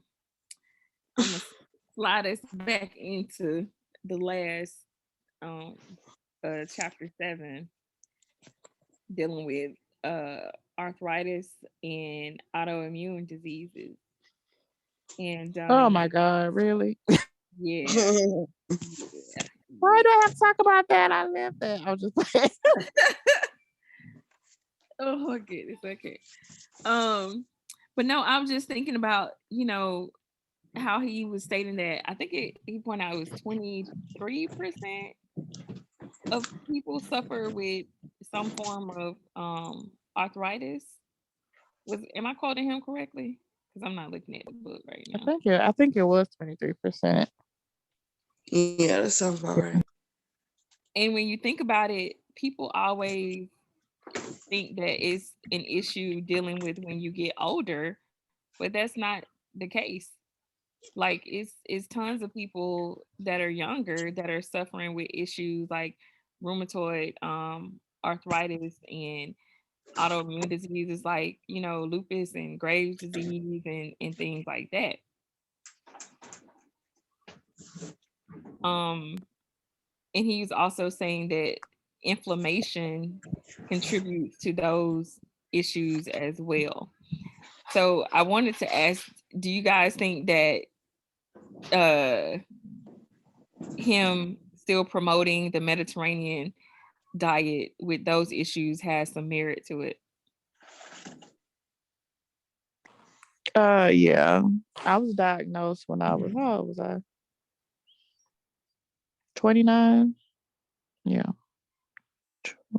I was diagnosed with fibromyalgia at 29. I was diagnosed with arthritis at 30, I believe, at 31. And so I do have a lot of inflammation. And so I can tell when I eat certain foods, it inflames even more. So there is a anti-inflammatory diet. I think it's kind of like the Mediterranean diet. But it's actually true. Because there's certain things like I can't eat Wendy's hamburgers, the bread. I can't eat McDonald's biscuits. I can't eat Kroger brand spaghetti sauce because it causes like an automatic um, inflammation, like certain glutens, certain nightshades, which are like the tomatoes and eggplants, or the dairy, because mucus. You're supposed to have mucus, but not too much mucus. All of those contribute to me having more flare ups. So yeah, I do agree. Not the Wendy's bread. I gotta have me a dang on Girl, and I love their hamburgers. Listen, when it first happened, I was so mad. And sometimes my mom be like, "You so damn hard headed," because I be wanting it so bad, I still buy it and eat it. And then I be like, "Let me take a pill," and then I just eat it and suffer man. with the I'm trying to tell consequences you, later. that junior bacon cheeseburger. Gotta have me one of those every now and then. I You love be it. But Or I some believe it as bread. well. Mm-hmm. No, I was just saying I believe it as well. I just started acupuncture, and I've been having this joint shoulder pain. And I was telling my acupuncturist yesterday that sometimes my joints literally feel inflamed. And when she touched my skin yesterday, she said she could feel it, that it was warmer than the rest of my body. So yeah, I definitely believe like what he's saying about the inflammation and the diet being able to help with that. Yeah, it helps a lot. It's difficult though. I will say this. Now the Mediterranean diet is not that bad. But like the anti-inflammatory one, like if you don't have the time or dedication to cook every day, it's difficult because you pretty much have to eat fresh. And sometimes it's limiting. Some things you wouldn't think would be a problem would be. And so I'm not even gonna lie. I've been on a diet maybe 3 times. I thought about doing it again for this spring detox. But you would literally have to be in a position to cook all the time. That's difficult with people with arthritis because I move around a little bit better than most people. And it's difficult for me. Like the other day I was cooking and Madison was like, "Mom," because I'm determined to do it myself. She's like, "You want me to help?" But legit, my hand just to use a spatula was hurting so bad to stir in the pot. So I can only imagine Mm. someone who is suffering a lot and you can't, open or close. I use my little devices to open jars and stuff, but to be on that diet and then you already have issues with mobility would be very difficult. Mm. right. I never thought about that because my friend has MS. Like it literally flared up a few years ago out of nowhere and put her into like a debilitating state where she really couldn't properly even walk without a walker. And we were like 25, and I didn't think about how difficult it would be for her to cook. So because she was really excited every time she did cook something. And, now looking back, I was excited for her, but I probably could have been better at understanding what she was going through at that time because, yeah, her diet and all of that stuff, she couldn't even get back and forth to the kitchen. Even now, she's upstairs and she has a lot of stuff like basically her own kitchen in her room. So that does make sense. It's difficult. Oh yeah, it's really difficult because my kitchen's downstairs. Like I said, I move around really good. My bottom part it hurts, but I can move. But um, if you're having a cut, I can cut, but I know patients with arthritis who have a hard time because they can't even hold the knife enough to cut appropriately. So those people usually buy like produce that's already cooked. But if they put you on a restrictive diet, you got to cook it. And to be honest, So, no, you go. sorry. No, I was gonna say to be honest, yeah. And even if you don't have mobility issues, or any kind of arthritis issues yet or of that nature, it's just hard for a regular person to kind of stick to that Mediterranean diet, especially when he's saying cut out dairy, cut out this, everything. Like you have to go on a vegan diet just about. to even Look, accommodate this stuff. when they were like, you can't eat eggplants. Who can't eat eggplant? What? You can have no potato, ma'am. Say what? No mushrooms, lady. Well, this ain't even finna just even work. No tomatoes, no onions. What the fuck am I supposed to season my food with? And then you said Exactly. limited salt. Come on. When I tell you, I was so mad. The diet was like, and then it was like I had to stay away from like mold producing stuff because I had I'm allergic to mold and mildew. You can't even get rid of that, right? So not thinking, I was like, okay, I know potatoes can do mold. When he was like black pepper, I was like, wait, what am I supposed to eat? It was really like green leafy vegetables. I can even have oranges because oranges produces mold spurs from the skin. Oh my I goodness. literally can all have like green leafy vegetables, fresh meat. Like I couldn't even have garlic. And I was just sitting here like, That would have got it for me. you know, That's too no much. butter. I know no butter. And I was like, so who's gonna be on your diet? You, sir. But first of all, I eat tomatoes with black pepper and salt. And now you telling me not to eat it? No mushrooms because you know it's a fungi. And no black pepper, just salt. I love Okay. mushrooms Wait. too. I said no garlic, things that you don't think about. I was like, yeah, I can eat some yams to replace white potatoes. He was like, no, yeah, because it's a potato. So it's really difficult. Like I said, you would have to cook every day. I couldn't eat salads every day. And I don't want to eat raw meat. And even with the meat, you have to limit meat because it can be inflamed if you eat too much. It leaves people that have to go on this diet. Like it's a very sad existence with their relationship with food. Like, wow. Listen, and the good thing is I'm pretty much a person that pretty much eat everything. So it helped. But for me, like, I think Jessica brought up MS, right? Okay, so MS, fibromyalgia, rheumatoid arthritis, those issues, I'm fine today. My body's aching because it's storming, but I'm good. But there's some days I wake up and I'm just exhausted. Like, it's not like you can determine when you're going to have a flare up or you're going to feel good. It can randomly come out of nowhere. So your life, you can't even really plan your life with a consistent schedule because you never know how you're going to wake up and feel. Wow. And who's going to be around. So now I'm like, I got to just have leafy vegetables and stuff. I got to cook. It was days, like when I was trying to do it, I probably did it for 2 months. It was some days I just didn't eat. And I was just like, I'm just not going to eat today. Wow. I'm going to drink the water and then I'm going to go to bed because I got to find a way to go downstairs and cook it. For the day I wasn't feeling good.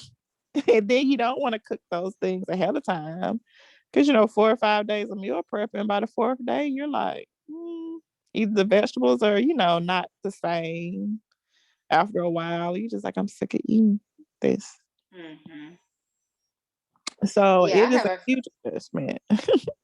Yeah, I have a friend that has rheumatoid really badly. And it's almost to the point now where it's become life threatening because of the effect that it's having on her kidneys, and internal organs. And like you said, it is over the past few years, she just has so many flare ups. And I just see how difficult life has become for her. That it's really a scary thing to watch, in its advanced stages. Yeah, and I think sometimes when you're in the early stages, or like if you're someone like me who pretty much is like, I can still get up and move around. A lot of times people say, I didn't know you were in pain. But like, yeah, well, I got kind of used to it. That it doesn't bother me. But people don't realize that if you say you're tired or you don't want to, or you can't do anything, or can you assist, they kind of look at you like, are you lazy? Be like, no, like I'm really tired. Or it's just, not going to get done. Or I'm having a flare up today. Like Jessica was saying, she didn't realize until she was older how like her friend was just so happy that she could cook today. That's a big accomplishment for somebody who has flare ups and you can't. It's not like your body warns you that it's about to come on. It literally just comes on.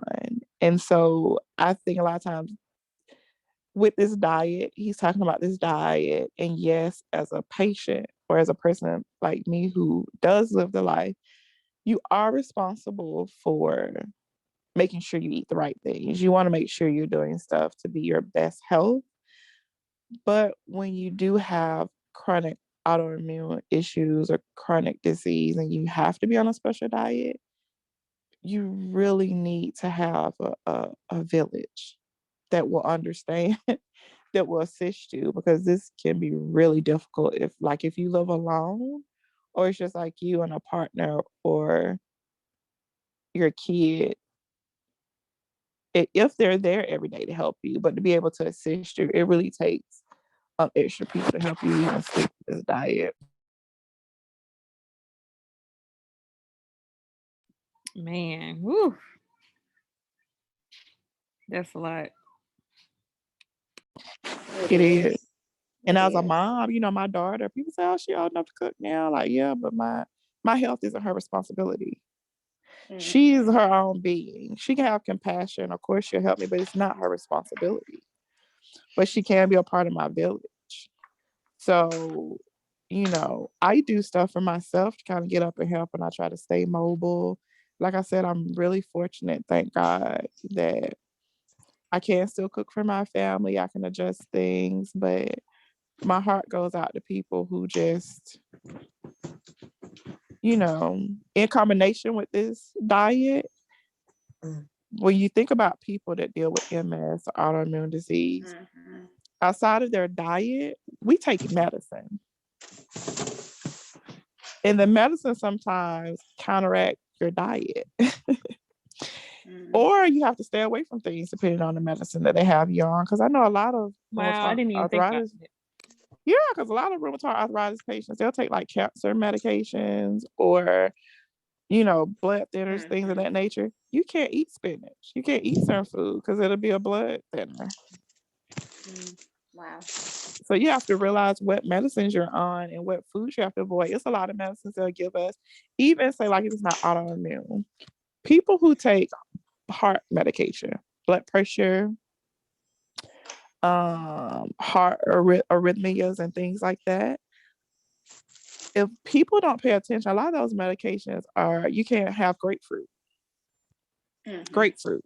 or juice or citric fruits. It causes a reaction that'll damage your organs. So not only do you have to change your diet and make sure it's good for you, you have to make sure that it's not causing harm to you based on the medications you're taking. It's really deep. It is. But Isn't I there get what something he's saying. about black pepper too, Monique, with certain patients? I remember a lady that I knew had a stroke one time, and she said the doctor told her to avoid black pepper. Yeah, depending on the medication she was on, black pepper can react to some of the medicines. And so that's why sometimes, like, because I did the audio book, I didn't read it. What he was saying was right. But it's so much when you're the patient you have to deal with. And like I said, sometimes I'm young. And one time my doctor was saying something to me, and she looked at me and she was like, "Did you hear anything I said?" And I was like, because I was so mentally drained and I was frustrated and exhausted. It was like she was going blah, blah, blah, blah, blah. Because I was still trying to process. What did she say I was supposed to eliminate? Because every day you have to be mindful and intentional of what did I do? What am I supposed to do? How did I do it? And with what? And it's just me and my daughter here. Like my mom helps, but it's me and my daughter. But can you imagine somebody who's older and they're at home alone? People don't go to the doctor's appointments. They don't have time to be a caretaker or a part of their village. Or maybe sometimes people do have villages. I've seen husbands or vice versa go to doctor's appointments and be like, why she can't do normal stuff? Or why he can't do normal stuff? And they're only interested in what they can do with them and not how can I make the person healthier so we can live longer together. It can be mentally draining when you're trying to keep up with what am I supposed to eat? How can I eat it? Does it go with this medicine? Absolutely. Mm-hmm. Absolutely. I think, like you said, I think a lot of times spouses don't understand, or they're not used to being a caregiver. And so when they're put into that role, it's a lot on them as well. And like I said, that people can get really selfish. So people go through a lot, like you said, when they have, complex medical issues. It's just so much to deal with. So I have a question. Earlier, Yoshunda said something about a Dr. Sebi. Yeah, he said he claimed he could cure, what was it? AIDS? AIDS, wasn't it? He said a lot of things, didn't he? I've never heard of him before. She told me about him today. So, does he claim he can cure things like chronic conditions or no? He did. Now whether it works or not, I don't know. I was personally his patient in 2002. 2002. I was personally his patient. They had a center in Atlanta. And so I had went to him, and it didn't work for me. It made me sick. It doesn't mean his stuff doesn't work. I know people who give him praises. It made me sick because I didn't fit their mold. At the time, it was him. His daughter was there. He would like train people, but they were like his family. And I just remember I should have knew then. I was doing an assessment. You always had to do an assessment when you got there. And they ask you these questions, just like your doctor will ask you a question. And I never forget, she was like, and I know it's gonna be TMI. She was like, and how many times you go to the bathroom every day? And I was like, every time I eat. And she said, excuse me. I never forget. And I was like, every time I eat. But prior to that, they'll ask you what you eat. So they'll be like, what do you eat? And you be like, meat, X, Y, blah, blah, blah. And she was like, it's impossible for you to do that and you eat meat and all of that. And I was like, no, really, I go.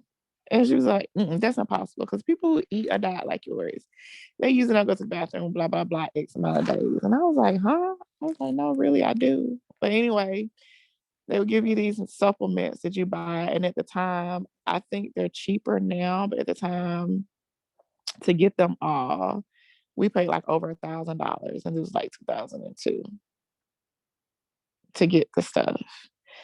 And it reminded me of a detox tea. You know how people have detox tea? Pretty much one of supplements made you go to the bathroom. Another one was supposed to be for detoxing. They gave you just different recipes to do. It made me sick. It made me sick to the point that I ended up having to go to the ER. And they were like, whatever you're doing, you need to stop. Like, I got dehydrated. I lost about 20 pounds in like a week. Wow. And I never did it again. Now, do I follow his diet? I probably would follow it. Not all of it, because he even changed it from the time I was his patient or client versus now. He even admitted some of the stuff that was on his prior, before he passed away, it was on his prior diets wasn't right. Again, what works for some people doesn't work for other people. It didn't work for me, but I know people who follow his stuff and they say it works. I would just say I wouldn't rely on his stuff to be like, it's like end all be all XYZ, what he do is right, because that young lady just died and his son was helping her with cancer. She still died of cancer. So it's just like when you go to a regular doctor, yes, you can implement those things, but I wouldn't say it's a cure all. It's just another way for you to try to be more healthy. That's just my opinion.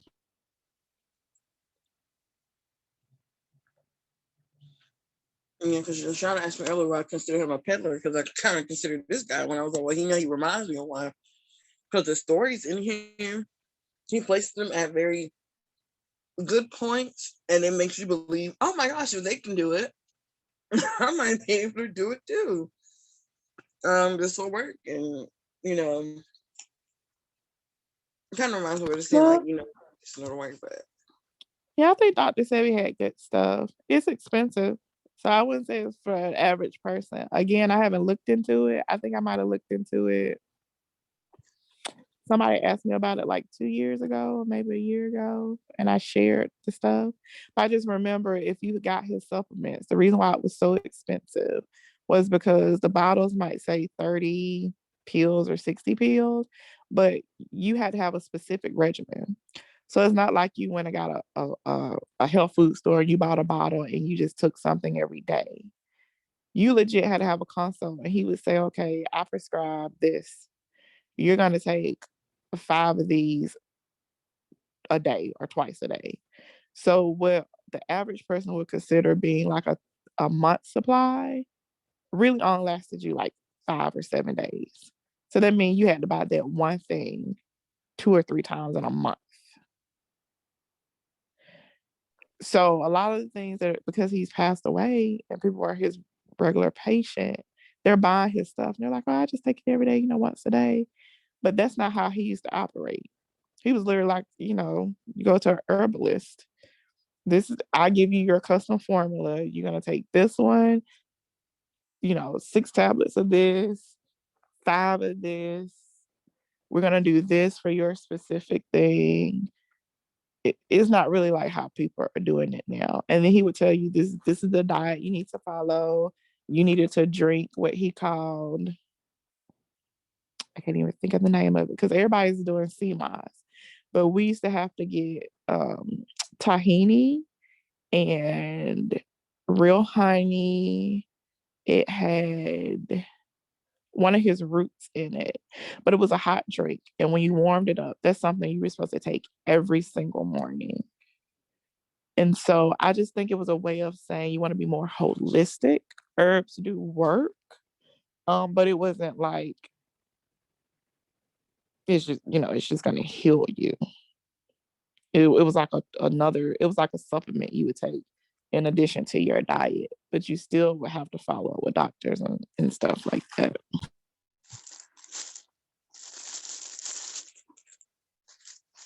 And I guess I don't see the difference between if you say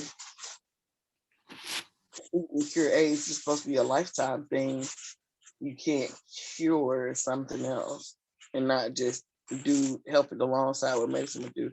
But regardless, any kind of progress is good progress. Well, any good progress is good. So I guess if it helps people, and I was thinking about going out today to go ahead and after I read that these chapters, I was like, yeah, I'll try it. Like go to Sam's, get some salmon and stuff. The problem is, every time I try to cook fish, it come out wrong. But we're gonna see. Because I always try to put it in the oven or something because I don't want to fry it. But we'll see how it goes. But I know I can't follow it because I can't even buy vegan cheese, and I was trying to do that months ago. Like at Sam's, I was like, okay, they gotta have a bulk pack of vegan cheese somewhere. No, you ain't even got a regular pack. Oh, you got shredded vegan cheese at Publix. I'm like, how are you supposed to get a hold of these things if they're not made available to you? Or maybe I need to try, y'all said Whole Foods.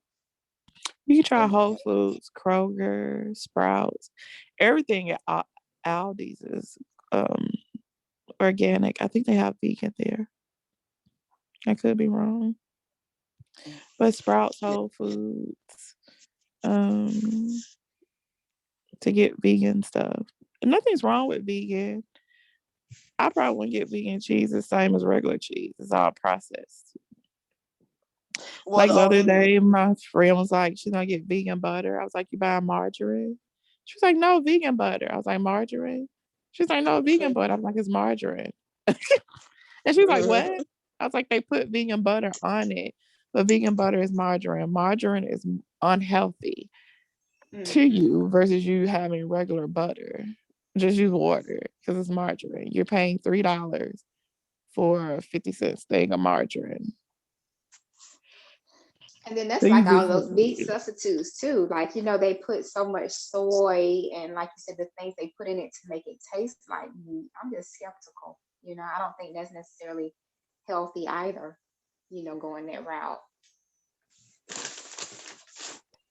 Well, yeah, because if you have issues with hormones, I don't do processed meat, like the Beyond Meat and stuff. Mm-hmm. A lot of it's soy or beet. I can't have that much soy. It'll imbalance my hormones. And some people eat it every day. Every day. You can be vegan and make your own vegan food. If that's something that you're into. Um, but like when we talk about inflammation and stuff, because they do fillers. So if you're suffering from inflammation, a lot of it is fillers. So if you're trying to find a more healthy option and you don't want meat, but you want to go vegan, I probably want to do processed. I would just find another way that's fresh No, I to love me make it some meat. vegan. Love me some meat. That's not going. But no, I do want to at least kind of do what they suggested in the book and kind of I'm trying to stay off of good gosh, Lord, I never thought I would say this. I'm trying to stay off of dairy. Oh, Jesus, that hurt to say. For for about a week or two and see if anything changes because I know that's where a lot of sodium comes from. And right now my feet, like as of 2 days ago, or actually, yeah, a day ago, day before yesterday, yeah. My feet started swelling again. So I know I'm taking too much sodium and I haven't had that problem in a good minute. So I'm like, yeah, let me go on and try to change something up. And I know it's a sodium thing also, but yeah, and I also kind of just want to see with the chest pains and stuff with dairy help, like staying off of stuff, like just want to see how my body reacts to it. But I can't fully stay away from dairy. I'm trying. I will try. I can, but I can't because it's in everything. So you just gotta. That's why I was like, oh wait, well, vegan don't use dairy. I don't think so. You have to be careful because some of the stuff says vegan and it does have dairy in it. So you have to Oh, read the labels on it because there's a lot of if you were in the groups, I've read them before too. It's a lot of products that say vegan and it's not vegan. what? It'll have like dairy in it. It'll have certain meats in it, and so people just assume it says vegan and they pick it up. But real vegans, they be reading labels and it'll have like milk or dairy byproducts in it. So funny enough, I don't eat pork, but I just saw a video the other day advertised to me for some reason where it was like vegan pork rinds, but they're like no pork in it, but they're vegan, and I thought that was suspect. Like pork Hmm, skin. Sorry, not rinds, pork skin. interesting. But they're supposed to be vegan. I said, I don't know. People said they taste the same. I said, see, that's suspect. It say vegan, but is it? Yoshunda, you okay? I'm here. I'm just listening. Yeah. But yeah, that's that. So did y'all, or I'm sorry, I've yeah. seen those too, Jessica. Okay, Those yeah. vegan And pork rinds. I think Snoop is, promoting them too, right? I think I saw him on some advertisement one time or on Facebook or social media somewhere where he's promoting those vegan pork rinds. But again, what do you have to do to make it taste like pork if it's not pork? That's what I'm suspect of. right. That's what I'm scared of Yeah. too. Me too. Yeah, I want to try it, but now I'm a little suspect. Yeah. But I don't need that sodium, so I need to let it go. Uh, I had to look it up. It's a real thing. Wow. yeah, I'm on Google. Pig out piglets pork rinds. That's it. That's it. yeah. Hmm. They say they're made from wheat flour. Hmm. And see, that's another thing. Like wheat. Um, you have to know okay. So for me, I keep a food diary because some people say, like for instance, they'll say stay away from white bread. Wheat bread is better. Some people are allergic to wheat. Wheat has gluten in it. And so it does more harm to people than helps. Not for everybody, but for some people, if you have a gluten sensitivity or you're allergic to wheat, like if you're allergic to outdoor allergies, And so a lot of these products would be wheat-based too. I keep a food diary, so if I eliminate something and I think it's inflammation, first of all, I write everything down I ate. And then if I got sick one day, I like make a note of what time I got sick, because I write a time of when I ate and if it was close to something I ate. And then if I eliminate it, like just you were saying, you can eliminate it for a week or two. And when you reintroduce it back in, you can write down in your food journal, this is how I felt when I introduced it back into my diet. So that'll kind of tell you how you react to it. Because some things might not bother you and it bothers other people. And then for you, or either something else, vice versa. That's a true way to keep up with it.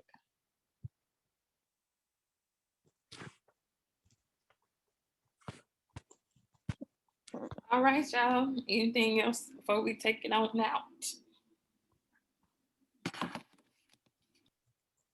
When y'all see me with a tummy tuck and a boot lift, don't say nothing. I didn't even know you could lift breasts. So when y'all said that, I was like, what? What are you doing to lift them if it ain't silicone? They will go in your breast and they'll like go closer to your, not close to your nipple, but in between, and they'll just pull your skin up, and then they will stitch you. They'll stitch it higher, so it sits higher. God. Oh, yeah. Why would you tell me that? Oh my gosh. Hell, well, I had a baby, so it ain't no big deal to me. There's other places they stitch. Oh yeah, I don't have kids, so there's other places they stitch. They don't even bother me. But if y'all see me just fine out of nowhere on Facebook, don't say nothing. When they say mind your business. Yep, mind your business. If I be if I have a tight waist and some higher boobs, don't say that. Well, all right, ladies. I will be on chapter 8 and 9 next week. Any volunteers?